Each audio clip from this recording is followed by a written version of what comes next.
this shit kind of restricts me. I don't like restriction.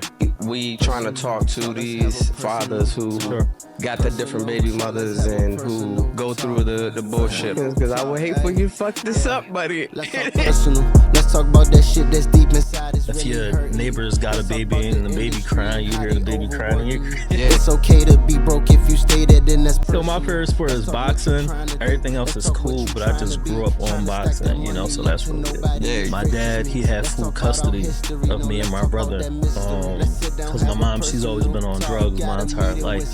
So my mom, she's been an addict for 40 years, but she just went into a program, I want to say a month ago. So she's been clean for a month now. I actually got off the phone with her yesterday. That's what's up, bro.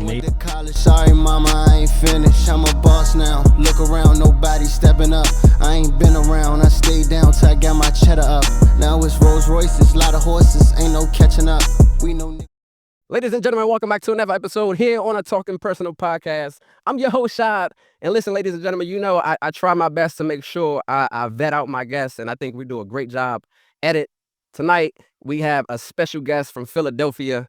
I've been watching this young fella for the last few months, and I'm like, yo, I gotta get him on the show because remember, our goal here on Talking Personal is to change one life through each episode. And so I want to bring people up who has a real story, who's not, putting bullshit out there for the internet, but really living a life that they say that they live, and really just hear their testimony and journey, because I understand just needing that motivation and inspiration, and sometimes that's found through hearing other people's story. And so without further ado, ladies and gentlemen, tonight we got my guy Josh from Empowering Cuts here from Philly. What's up, bro? How you feeling, man? Hey, listen, man. Philly just won the championship, the Super Bowl.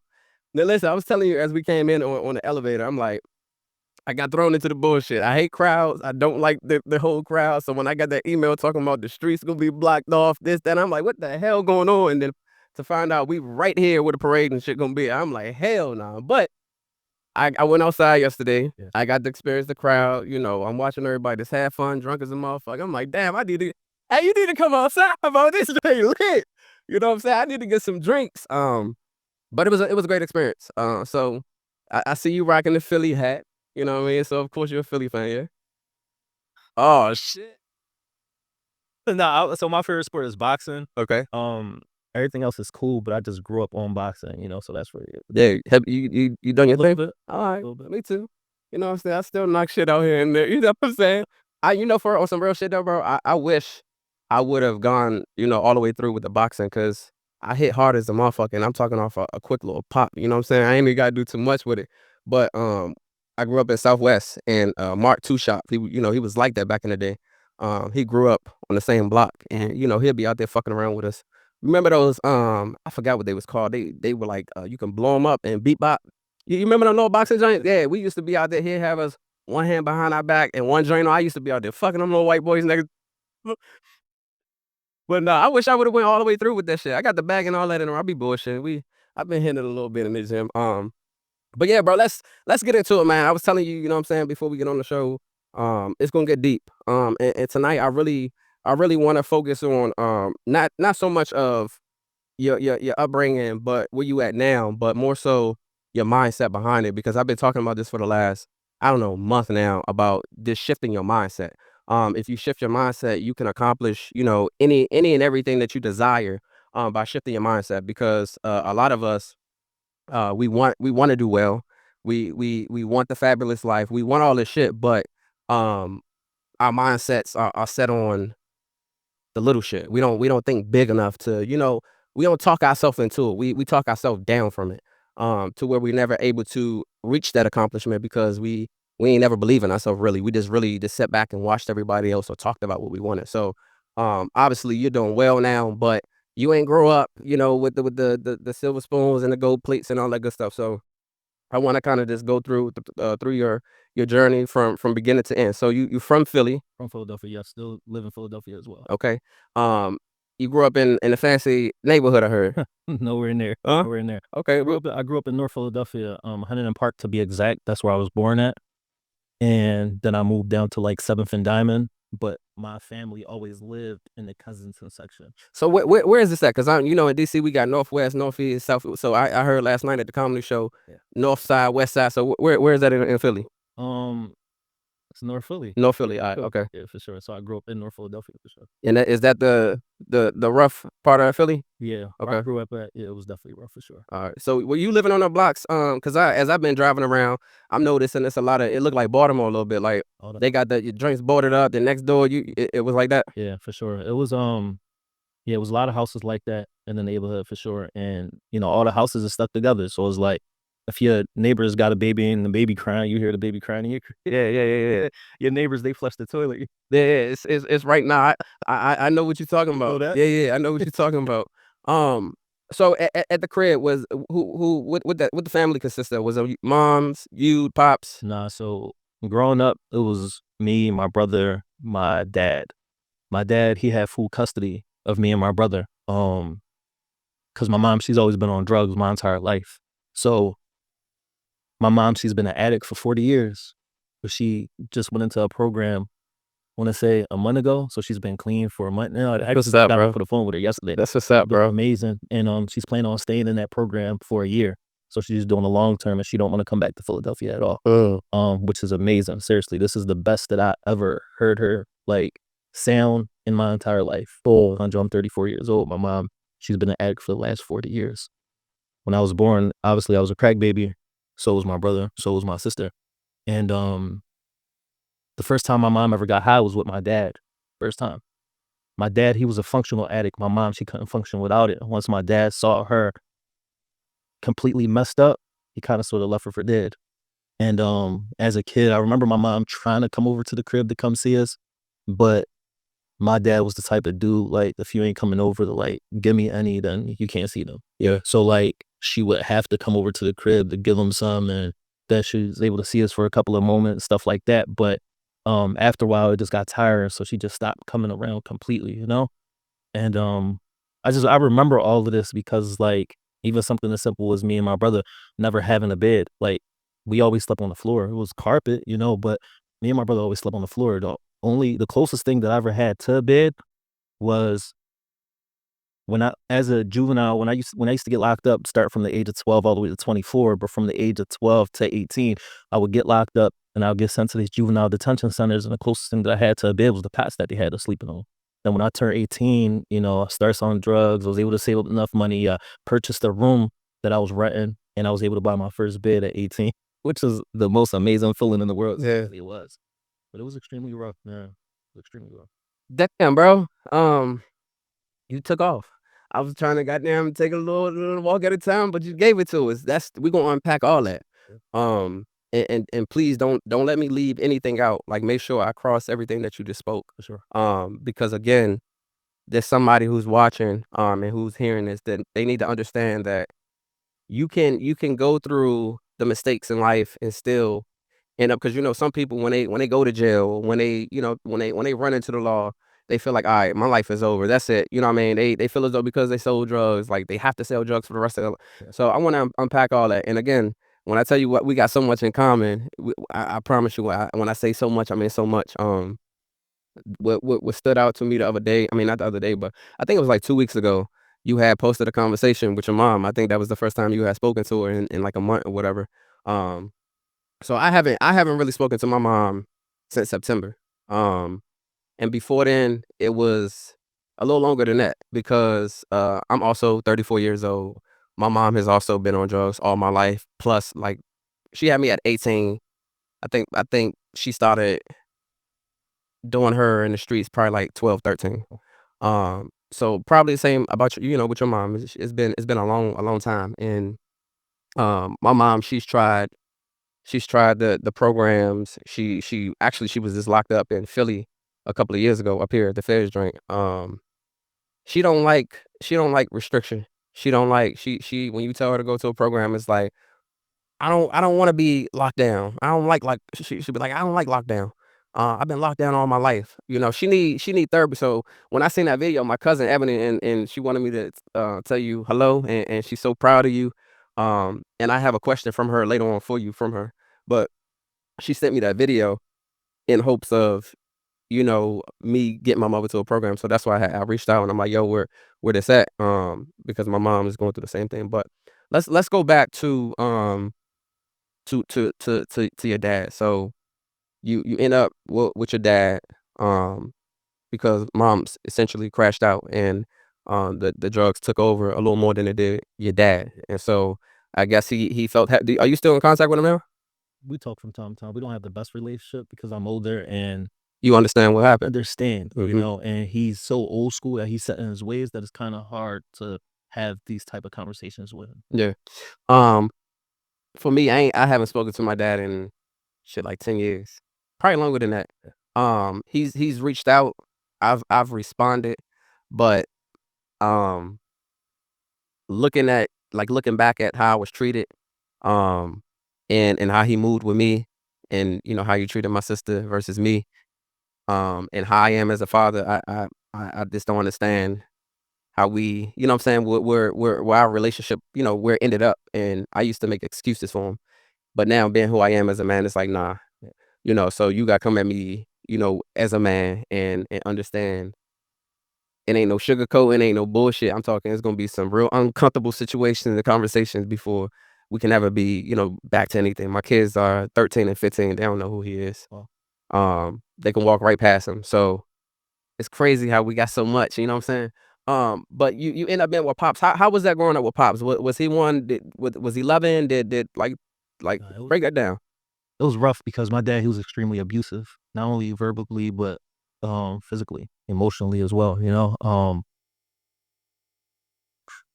Bro, like when I mean extremely abusive, like we couldn't chew a certain way. We chewed with our mouth open, you know, like he would, you know, beat our ass for that. It was just extremely bad to the point that I will run away during the weekends and sometimes I'll run away for weeks at a time. Where'd you go? Actually, friends' houses, family member houses, stuff like that. Eventually I'll come back. Um but after I started getting arrested at the age of 12, I just like I want to say I got kicked out of my dad's house at like 13, 14, and Now when you say kicked out, this is him telling you leave, don't ever come back. got leave because I was getting locked up so many times. What were you getting locked up for? Aggravated assault, simple assault. Around that time we was getting into like stealing cars, stealing stuff from the market, like food and stuff like that. Just getting locked up for a lot of stuff around that time. From So help me this, because we and I'm certain y'all see it here in Philly, but right now we're starting to see an influx of the young and stealing cars. And you know, back when I was, you know, younger, that's what was happening. But I think that shit kind of like went quiet a little bit, or it wasn't as you know stringent as it is now. yeah, Um, Y'all was just stealing the car to do what? Like this to steal it? Because I don't understand it because I seen it, but I'm like, why the like are you stealing it to go on a mission and get rid of the train, or you just want to go ride around? it was stealing it to have fun, to pick friends up, to sleep in it from time to time. But it was different here because like we never put gas in them drinks. And so once we run out of gas, we in another tar. Because we will go to the junkyards and we'll steal these master keys that was inside of the ignitions already, and we'll find a Honda and we'll pop it and we in it. Set Yeah. the key down to the point that we're able to pull the key out while the car is still on, and Oh, y'all was some fancy little motherfuckers. Okay. you know, so like yeah, we never. I wasn't the kid to like go on missions and you know stuff like that. It was more of like you know a a place to rest my head for the night, and yeah, a place to rest my hair for the night and, you know, just to chill out and hang out, and we used to pull up the school in these Jones, all of that, you know, so it's a little different. So y'all motherfuckers just thought them cars was y'all for real. Bro, I swear. It was Nah, it was that's not on some real like it's you know I got the double R, so like I don't go on U Street, I don't go on H Street, like you everywhere shit is popping at. I just don't go because I'll be damned if a motherfucker take my shit. But nah, I understand that now because especially when you say this to sometimes have a spot to go to sleep. yeah. Um, my mom and I we've been homeless before, but this was when I was younger. I don't really you know remember being homeless. But she definitely let me know that, you know, we were homeless, but I understand, you know, the sleeping in the car, just having something warm, you know what I'm saying? And stealing the food. Like there was a point in time where I was stealing food, you know, from the grocery store. But then I think that shit kind of got addicting a little bit because then I'm going to take the clothes and shit. Not addicting, but it was just like fuck it. This shit been working. I'm about to survive. Like I can go to Sears and get me a little shaving kit. I'm about to go swipe that joint. I was just taking shit. But I was fucking with her boyfriend. He had me on that shit. Yeah. So I get it, bro. But again, I want these youngins to understand, like, all right, you did that shit, but leave it alone now because especially in today's world, it's too many platforms and too many things, by using this cell phone that you can make money than to risk your life to, going to jail and shit like that. But speaking of that, I want to talk about juvie. Like, how did that shape you, in becoming a man? How did it shape you mentally? Like, talk about because a lot of the audience we got youngers who in and out of juvie, and I've heard that some of these youngers they get into shit so that they can go to jail so they can have somewhere to live. You know what I'm saying? They got the food. Talk about that. How did you feel going in and out? Was it a norm for you? It definitely was a norm for me for sure. And honestly, I think that it didn't. I think it made me worse. To be honest with you, I was meeting a lot of friends there. I would come home and still associate myself with these friends, and they were just moving around the city reckless. So at that time, I thought that was my friend. So we was all doing the same things around that time. So honestly, I want to say that juvenile going in and out. Andre, I've been to Vision Quest CBS. I've been to boot camp. I've been to Glen Mills. I've been to all of these places, and it definitely made me worse for sure as a kid. Um, Once I transferred over to the adult system, now that's where it was a little different. Going into like the adult jails and stuff like that. That's where it was a little different, and What you mean different? it was different because it was different because it was grown men that was in there now, right? It wasn't just kids or juvenile.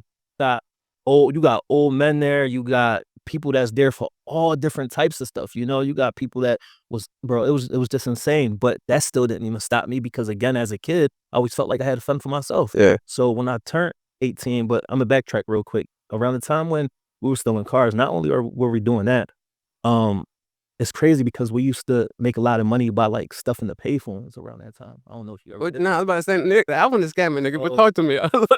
Because remember the payphones back in the day? Yeah. The payphones. So we used to grab like bags and we used to cut the bags and we used to stuff the payphone. So where you retrieve the change from, Yeah. the change come out the bottom. We used to stuff it. So when people try to retrieve their change, they get stuck on the bag. So their change will never come down. So we used to grab like a little stick and we'll probably check it once every 3 days, 4 days, and we'll remove the bag and all of the change that people try to retrieve is all coming out because it was stuck on the bag. So we used to make so much money off it, bro. We had like 25, 30 payphones around the whole city.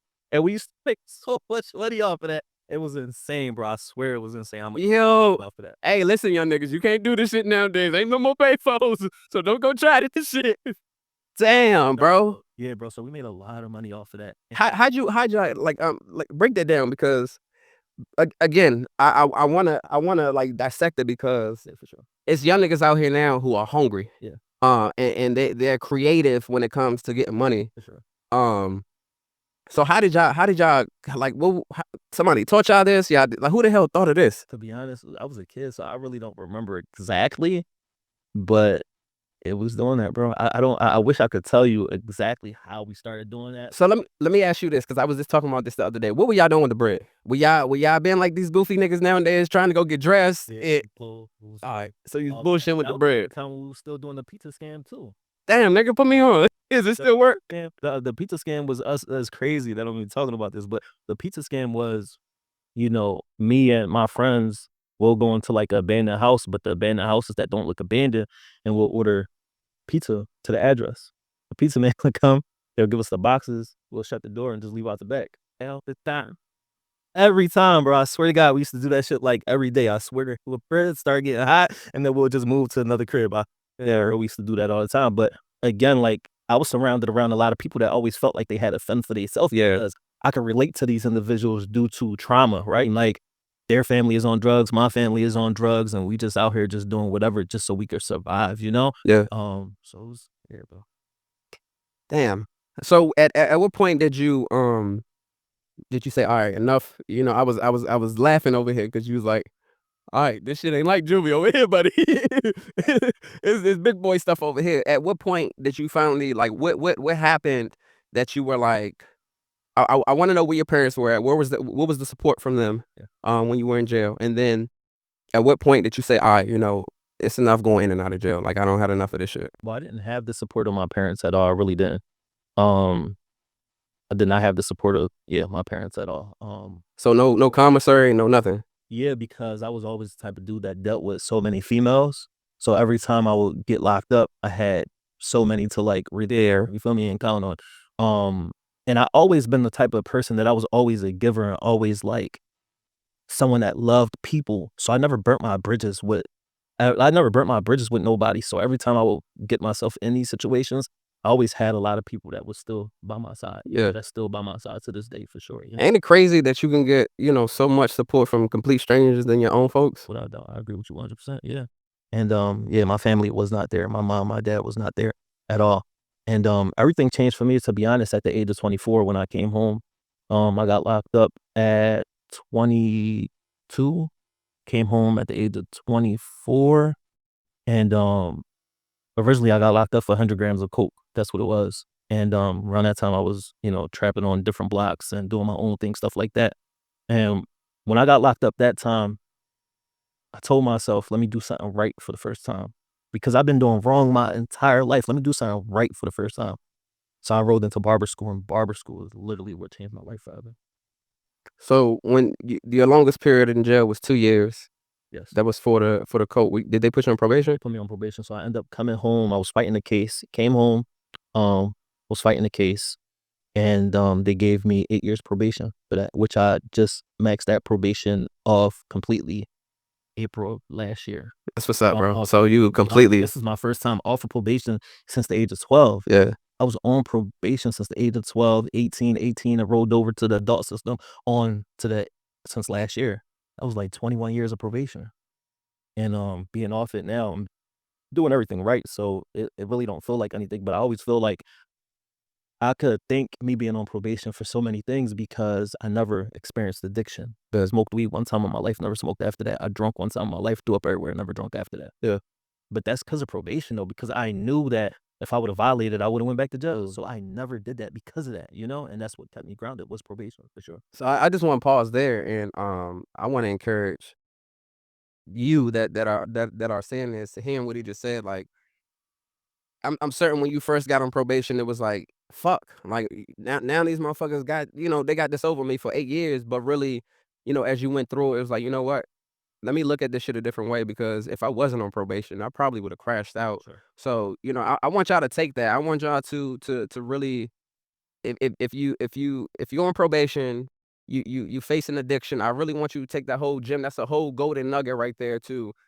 Instead of looking at it in a negative way, you know what? Let me take this and look at it in the sense of, this gonna save my life. Because I'm on probation, I can't smoke, I can't drink, I can't go out to the clubs, I can't, because then it gives you time to focus and lock in, and all those dreams and shit that they talk about wanting, they're able to now really dial into it because they don't have the distractions. For sure. And just like I was telling you earlier, like I'm not a big fan of crowds. Never been. So like I never been to a strip club. I never been to a club. I never really been to a bar. Like that's not even my like that. It makes me uncomfortable in them settings because there's so many people there. Yeah. And that also plays a part of why I don't drink and why I don't smoke, because people go to clubs so they can have a good time and enjoy themselves in that type of way for the most part. And that's just never been me. Yeah. So I'm gonna ask you, since we're right here, but then we're gonna go back because I want to unravel everything. What do you do to? What's your piece? Love traveling, spending time with my children for sure. Um, Taking drives, love reading, um, just regular stuff like that, to be honest. So you lay back. And to be honest with you, me doing the work that I do is my piece as well. Just for me to get out the crib for a little bit, or just like I love interacting with individuals that's at the darkest time of their lives, which is the individuals that I serve that's homeless. So I love that. So to me, I don't look at that like work, because it's really not. But It's great that you say that, and I ain't gonna try. I'm trying not to get off topic, but I like to dissect. But I want y'all to take away what he said right there, as far as like his work is not work. Um, Meaning he found his passion. His passion is to cut the homeless, to get back to the community, to cut hair. because barbering school is what changed his life. So y'all take that, put that in your tool bag, and understand that as well. Like, you gotta have a passion for whatever it is. If you really want to go all in this entrepreneur world, you gotta have a passion for whatever it is so that you can go all the way in. Because if it's a business that you really don't desire and want, and it's just because you hear about how much money you can make, you ain't gonna be able to go and go all in and reach the full potential.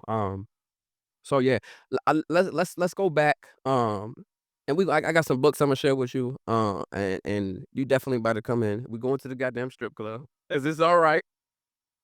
We about to go to a goddamn bar, have a nice little drink. We gonna pop some goddamn something, damn it. But nah, I'm the same way, bro. I don't like. I'll go to a strip club, but I don't. It ain't really my vibe. Like, it don't. It don't do what it do for others. For me, like, I be in that motherfucker ready to go.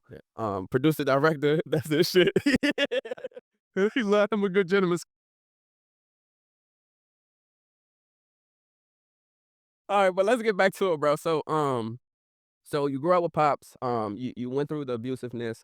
Eh, did you have therapy at any point? Like what support? And how old is your brother? How old is your brother? My brother's 2 years older than me. All right.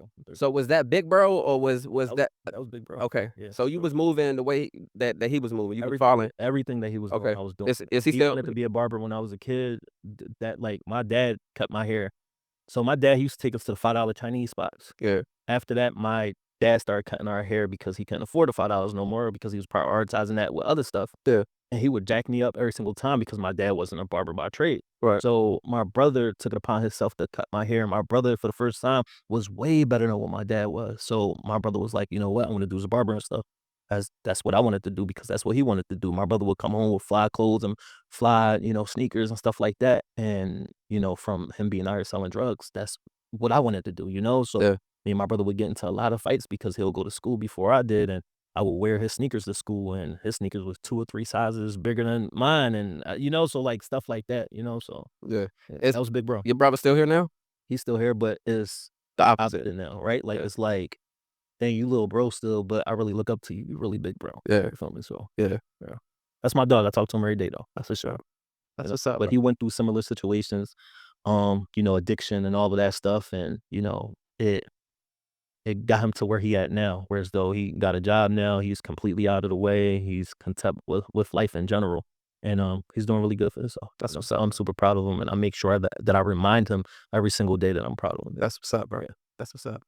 Bro, I promise you, you and I are we got so much in common, bro. It's crazy how we could sit on our own shit, Yeah. and still show up for those around us. For sure.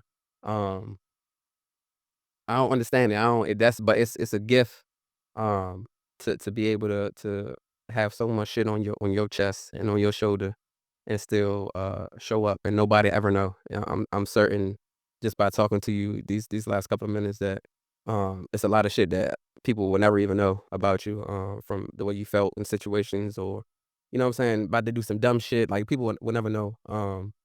So I get it. Let's talk about school though.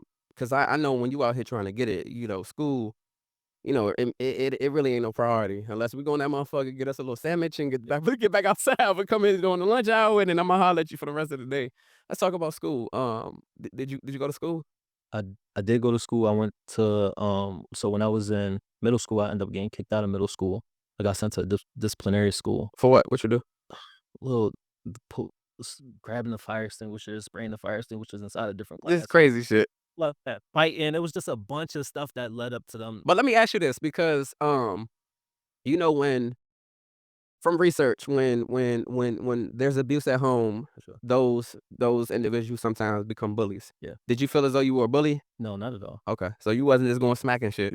Nah, it was the other way around. I Okay. felt like when I moved down Diamond Street, I felt like the bullies were trying to bully me. Yeah. And everybody that I hung around with, as far as like my closest friends, was targets because they were kind of weird, and I didn't let them get over on me. So I would get rolled on almost every single day by the kids on 8th and Diamond.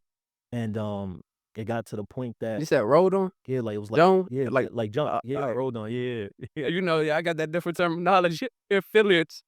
Yeah, so they'll roll. It's about like 4 or 5 of them. They'll roll me every single day, and I would still stand up for myself, but it was just too many of them, Yeah. And my dad never understood why. So I would get rolled. I would get jumped, come home, And my dad would whip my ass because he feels though I'm out there starting trouble, not really realizing that the trouble was coming to me. And it was just extremely bad. So I got kicked out of middle school, got sent to disciplinary school. After disciplinary school, I end up getting sent to Alany High School. Got kicked out of Alany High School. Got sent to a placement until I was like 18. Came home. I was done with school completely. But then at the age of 21, I ended up enrolling into a EOP program, which was like a twilight program. And I got my high school diploma from there because I still understood that I needed a high school diploma regardless of anything. So I ended up going back to school at the age of 21, Okay. and I got my high school diploma. Okay. Damn, bro. It's crazy, like, to hear.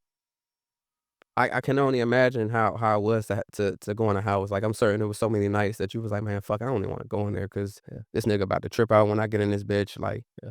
how many nights were like that? Like, Bro, it was a lot of nights. It was, the abuse towards my brother and my dad. Like, that's why to this day my brother don't even have a relationship with my brother don't have a relationship with my dad because it was many nights that my dad, I thought he had it out for me, but he really had it out for my older brother to the point that he used to literally knock my brother out cold. Like my brother would be out cold and he'll wake my brother up by still abusing him, like punching him. That's how my brother woke up every single time.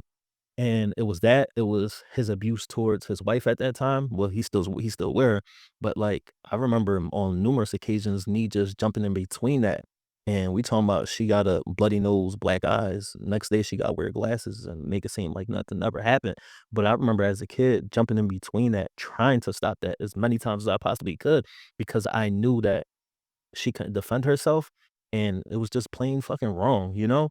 And, it was the addiction aspect that really took over. He was out here tripping. He was out here tripping, he was. So, I don't like, they still together to this day, and I'm just like, I try to stay far, far away from that because even with her, right, like, I always looked at her like my mom. A few years ago, we got into a argument because something that happened with one of my little sisters that wasn't that serious. And she said, "Oh, that's why you was a crack baby," or she said something in between them lines, and my dad didn't defend me at all. But that's coming from somebody that I looked at like a mom because she was more of a mom than my actual mom. yeah. So for me to hear that from her broke my heart into pieces, you know? How do you find the strength to still love this man? It's my dad, right? It's the person that brought me into this world just like my mom, and me understanding that is the addiction aspect of it. Like, I never had understanding of addiction until I started doing what I'm doing now, and me have such a forgiving heart because talking about addiction here, you know? So I know for a fact that if addiction wasn't involved, he probably wouldn't be the person that he is, you know? So, That's deep and that's a lot of strength. yeah. Um, that's a lot of strength to to show up like that Yeah. and to have that mindset to have the strength to say, you know what, it's addiction. I think for me, with my dad, it was like being an adult, being a man, being a father. The way you carry shit for me, it was like it was fucked up. Um, but me now, it's like you gotta show up and you gotta keep it all the way 100. Like if my mother was this your side piece and she ended up pregnant, I understand that. I'm a nigga. I don't have my way in the street. I know how it is to be just fucking around and then shit happen. Um, but he got to show up a little differently. Um, but it's that's you giving me a little motivation and inspiration to try to look at it differently because my patience is wore thin with both of my parents. Yeah. My father because he never put his pride to the side to come and approach me as a man and say, "Look, I fucked up. I'm sorry. I don't know who your children are. I'm sorry. I went MIA in your life. I ain't had no money. Like I can respect you more than you just well, you the kid. You need to be reaching Yeah. out. Fuck that. Yeah. Um, but for my mom, it's like you've been doing this shit all your life. You 52 years old. You could live. You could have life your way. Yeah. My mother got a whole fucking master suite in my house. Yeah. I don't pay my mother's car notes off. Like I think 2 years ago, she been telling me all her life she want to own a nursing home, Okay. and I finally went ahead and invested the bread to start the business, right? And so I told her, I said, listen, for her birthday, I paid the call off. I said, listen, You've been talking about starting this business. You no longer have a car note. The money that you was paying for this car, I want you to put it up for 6 months. We're gonna take that bread. We're gonna use that as a down payment on the facility. She crashed that motherfucking car a week or two later. The whole deal is done. So, that happened. She done been in jail. When she's been around my kids, it's like she's displaying the same shit that she was displaying when I was growing up. I don't want my kids to feel like it's okay to be yelled at and, drinking and smoking in front of and just acting belligerent in front of. Like, I don't want them to think that's the norm because me, I grew up thinking, all right, it's okay to be yelled at all day, to where it spilled over to me as an adult, where I'm yelling at motherfuckers, I'm snapping, I'm doing everything that my mother did. So it's just like I had to separate. It's like I love you, but that shit is wearing on me mentally. Like I can't perform as a father, as a man, as a CEO with having your thoughts and your bullshit weighing on me. I can't every time you pick up the phone 2, 3 o'clock in the morning, you just drunk as shit and you just I don't know. Yeah. You know what I'm saying? So it was like I gotta stop. So I had to block her. Um I had cut her off for a little bit. I don't know, maybe like 4 months. Cause it's like I'm tired, bro. Like I took my family to Florida, like 20 of them. We went to Florida last year for my daughter's birthday, and I asked her, I said, "Mom, listen, please don't go to Florida and acting out. Like, whenever we have big events, my mother gonna show her ass off." And what's crazy is she's so loving, and I think that's one thing that held me on to my mom. Like, when she's not drinking, she's like the most loving person in the world. She'll take a fucking shirt off for anybody. Like, you a lover. Like, she gonna love you like you her son. Like, if I introduce you, mom, this Josh, she gonna make sure you good type shit. But when she get drunk, oh my lord, everybody is goddamn enemies. To even me, so the verbal, the physical abuse, growing up, when she first started drinking, it's cool. And as that motherfucker get halfway, and you better start backing away and go find somewhere to hide because your ass is you a target once that motherfucker hit the full throttle. Right. So I got tired of that, bro. When we was in Florida and she acted her ass, I was like, "This it, man. This shit is embarrassing. There's no way that I'm living the way that I live. I'm traveling to all these different fucking countries and you not with me because I know you did shit that you're not proud of. To make sure I was good. I watched you. I know you put yourself in dangerous situations because back then my mother, she ain't give a fuck. She thorough. She always had to fend for herself. So she knocking niggas out. She ain't give a fuck. She gonna fuck you up. She gonna pull that steel on you and all that shit. So, I respect and I love the shit out of her, but I need her to understand that, we ain't living like that no more. Like now we paying butlers and drivers and you know what I'm saying, videographers and shit to follow us around to enjoy life. You know what I'm saying? We ain't gotta survive no more. This shit, we can have it our way, but I need you to operate in that capacity. My kids not used to motherfucker falling out or yelling and just acting a fool. Like they used to calm, laid back shit. You know what I mean? So let's get back to your relationship with your mom. So because you said how you still love pops and now you telling us how you experiencing a whole nother rim with your mom. So her coming in and out like that, was it, I know the bullshit my father is putting her through to see us. Yeah. Was it did you give her a pass because of that? Or how did you end up finding out that love for her with her absence? Um, for my mom, to be honest, it was a little different because again, it was periods of time that I didn't even know if she was still alive or not because I was not talking to her. Years would go by, and then I would just think like, damn, like where she's at or if she's okay. I wouldn't know.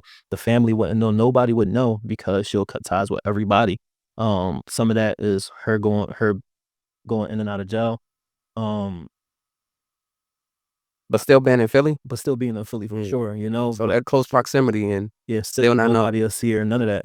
But again, it was the lifestyle due to her addiction. So it was her staying in and out of different crack houses, her addiction, prostitution, all of that stuff that come with that lifestyle when you're dealing with addiction at that level. Whereas though you just say fuck everything, right? Um, it was rough, bro. It was rough. When she did start to come back around, I remember lending her the food stamp card, and she ended up running off with the food stamp card, ended up selling all the food stamps for money. She done did stuff like that on numerous occasions, but I always forgave her due to her addiction. And again, it took for me to do what I'm doing now in order for me to have a better understanding, though, to be honest, But it seems to me like you already had that strength. You didn't know that that's what it was. You didn't know that you were forgiving the. I just felt like I always had to love her regardless of anything because I was a respectful kid, because that's my parent regardless if she's here or not. That's deep, bro. That was my mentality. Um, because again, right, like growing up, it was normal for your dad not to be there, but it wasn't normal for your mom not to be there, and it was opposite. Whereas though my dad was there for me, like he was there, like he was like physically there, but my mom wasn't, she was gone. She wasn't around at all. Mhm. Um, I don't normally do cue cards. Yeah. As you can see, I let this shit flow. Sure. But there are some there's about 6 questions on here plus Ebony's questions that I want to ask. And I think we're coming up on our hour, but I want to keep going, bro. You got time? Yeah, I'm good. All right. All right, so growing up with parents who struggle with substance abuse, I know how isolating it can feel at times. Do you think there's a connection between the experience and your ability to connect with people who are often overlooked or judged? Meaning the homeless that you cut free. How often are you doing it? That's literally all I do all day, every day. So I'm out there at least 5 times, 6 times, but it depends. But I'm out there all day though. Okay. Like literally know everybody All right, about. we going. You know what? Because I really want to. I'm gonna come back to these because this is tapping into now. I have to unpack your childhood. And we understand what happened, but it's so many youngins out here that has gone through the same exact story. Like these young niggas is hungry. It's not that they're bad children. Like not once did you say you were trying to kill motherfuckers. You was just trying to survive. So I want them to understand like it's okay to want to survive, but you had a gift. Yeah. You had a gift. And I was just talking about this the other day. There's so many fucking talented young people out here that if they just use their ability and just go all in on their goal and dream and whatever it is that they had a passion for, it'll be a different world. But I understand how it feels to be empty and feel alone. And it's amazing how you've transitioned to be the man that you are, both for the community and also for your family. Because now everybody's looking up to you. Although you was in and out of juvie, you grew up with the abusive parent or parent being absent, like, but you still transitioned to be this stand up guy in this world. So I appreciate you for that, bro. It's I understand and I know the feeling of showing up for other motherfuckers really when you barely showing up for yourself. For sure. So let's get back to it. So you finally got your GED, Diploma. your high school diploma. You got your high school diploma. At what age did you have your first kid? At the age of, I think I was 19. Okay. I want to say I was 18, 19. So young teen. For sure. Planned? No. All right, so this was I'm doing me. I don't fucked around and made a mistake. Now, baby girl, baby boy. A boy, my oldest. Baby boy here. We can't bullshit. That's Isaiah. No, my oldest is my junior, which is Joshua Jr. Josh Jr. Yeah. All right, so JJ here. All right, JR here. We can't bullshit. Is that what threw you on the streets? Yeah, but I was in the streets a little bit before that, and even me being a parent, to be honest, it didn't really stop me or gave me a different perspective of life at that time. Like I was still out here wilding because that still didn't matter, right? Like as long as I financially was making money and I was dropping money off to my baby mom, or I was making sure that my son was cool at that time, that's all that mattered. Or I would go to the crib to spend a little bit of time with him. Like that's all that mattered. Nothing else. Like I prioritize the streets way more than I did my kids because again, like I'm still in this environment that the environment played a very big role in everything that I did. And it wasn't that I was a follower by any means. It was just I was getting money. I never got money like that a day in my life. I was struggling my entire life. So once I started selling drugs and I started getting money and I was surrounding myself around other people that was getting money, that was like my priority, at that time. So like my kids, like they came after, but I wasn't even prioritizing them at that time. Like me coming home at the age of 24, that's when I really, literally, that's what changed my life completely. Yep. Was me coming home at the age of 24. Honestly, like that changed my perspective of life. Like it really did. So did you grew your relationship as far as fatherhood while you were in jail? like finally waking up like, all right, when I get home, I gotta step it up. I gotta be a better parent. I gotta. Because when a part of that, but then when I came home, I ended up getting full custody. So we about to speak about how many kids I got. Yeah, we about to go deep. For sure. So I got 7 boys. Okay. 3 girls. And hey, so you hit that boom, finish, pop. Yeah. So that don't say nothing else. So 3 girls. yeah, 7. So it's 7 boys in total, 3 girls. One passed away. So it's 11. When I first came home at the age of 24, I was automatically DHS. They hit me up like, yo, like, I don't know what you're doing right now, but you gotta come get these kids. And if you can't come get these kids, we're taking these kids, because it was an abuse case that happened with my second baby mom. And I went over there, went to go get my kids. Mind you, my kids at that time, they were staying inside of a big building. They was renting rooms. Mind you, my baby mom, she had three of my children at that time. I thought only 2 of them was mine. I didn't think my daughter was mine. So I ended up going over there. They just like, listen, like, you gotta take these kids. This is an abuse case. She ended up giving, I think, Elijah or Isaiah a black eye. One of them a black eye around that time. So I went over there, went to go get the kids. I didn't get my daughter. Because I didn't think that my daughter was mine. So I ended up getting a DNA test for her. She came back that she was mine, so I ended up getting her full custody of all 3 of my kids. And I feel like that responsibility of me having my 3 children at that time is what gave me, what turned me into the parent that I'm in, that I am today, for sure. So let me ask you this. Did you like, when you were having all these kids, was it like, long as I provide for them financially, like, I don't have to spend that time? Like, how was that? Like, was it like, were you just having kids and then rolling out, taking care of responsibility? Right. Yeah, it was definitely like, me just financially being there for them. But then again, I was dealing with females that at that time, they really didn't care what I did as long as I dealt with them. And what I mean by them, like, it was my first baby mom, second baby mom. And this is not me talking bad about any of them, because I got a lot of love for them and I appreciate all of them. Seriously, I really do. I'm not on child support for none of my kids, so that speaks volume, right? Yeah. I see all my kids come over. Like, my kids are in my life completely. Like, 7 of them live at my crib right now as we speak. 7 of them are in my house right now. The other 2 from my other baby mom 9 of them was in my house yesterday. We was all chilling. My other son, Zane, he comes over a lot as well. So I'm extremely involved in all their lives. But back then, my first baby mom, second baby mom, they were okay with, us dealing with each other. My second baby mom, third baby mom was okay with me dealing with them. So it was a threesome, my first baby mom, second baby mom, a threesome, my second baby mom, third baby mom. All right. All of them at one point in time, right? Yeah. And like, all 3 of them being pregnant at the same time as well. That's all 3 of my daughters. All 3 of my daughters literally are the same age, just a month apart. Damn. 2 months apart, right? So like, bro, it was crazy. It was insane. But again, as I say, my youngest, he's 4 years old. That's my youngest, Justice. And I want to say that my youngest, Justice, which is the 4-year-old, he's really the one that molded me to be the father that I am today, because that's someone that I've never been away from. Like, I literally been in his life, and he's been with me since the day he was born. He's at my house right now as we speak, never been away from that kid ever. All of my other kids, I feel like I was in and out of jail. They'll come visit me. I got the little pictures with me holding them in my jumpsuit, all of the stuff that comes with that. And that's one kid that never had to experience that. And again, he gets to experience the best version of me though, so yeah. That's what's up, bro. That's what's up. Yeah.